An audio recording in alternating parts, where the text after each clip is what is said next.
children's ministry, so they will just stay down there about 15 or 20 minutes longer so that they can go through that. Also, this Wednesday night, there is no service for the holidays. I know a lot of the women are trying to prepare for the meal on Thanksgiving, so just in 30 years of pastoring, we have realized don't even try to have church because you might have 2 or 3 show up. So we've just always canceled service the night before Thanksgiving. And also next Sunday following, well, actually from here until the actual service that they're going to perform their program, the children's ministry will be practicing immediately following service for about 15 or 20 minutes. So then we canceled the family dinner for the 29th because normally on 5th Wednesday night we have a family dinner, but we canceled that because we didn't want everybody cooking 2 meals back to back. And we will be having women's ministry that night instead. So speaking of Christmas dinner, it's December the 3rd, immediately following service.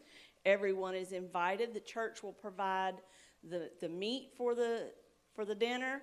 We just ask everyone to bring a side and a dessert and a drink. And that way we've got plenty of food. And then December the 16th, we will have our women's ministry Christmas banquet here at the church at 5 o'clock. And then I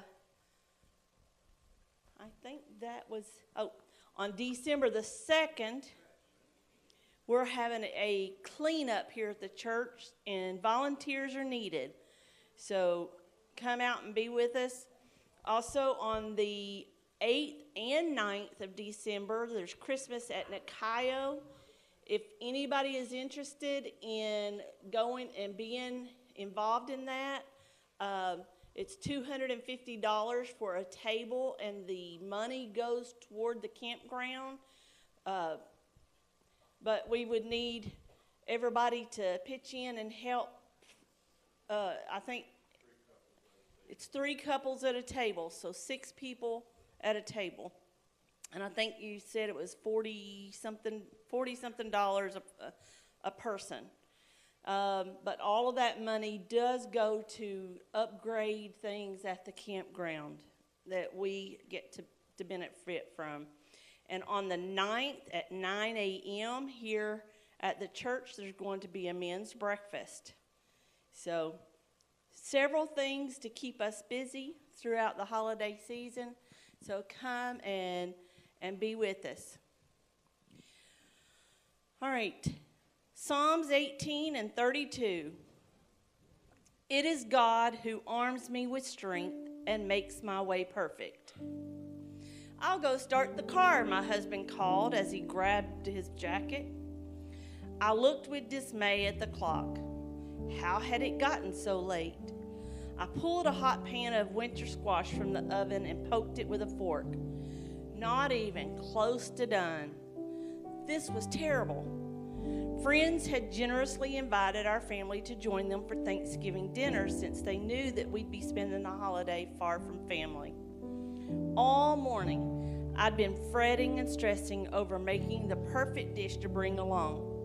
A token of our gratitude for being included. How many's been there? But half done was about as far from perfect as one could get. Some friend I was. What would everyone think? Yet we couldn't show up empty-handed, so, cringing, I covered the pan with aluminum foil and dashed with it out the door. A rush of deliciously fragrant, warm air steamed out into the cold Fairbanks night as our friends opened their door to greet us.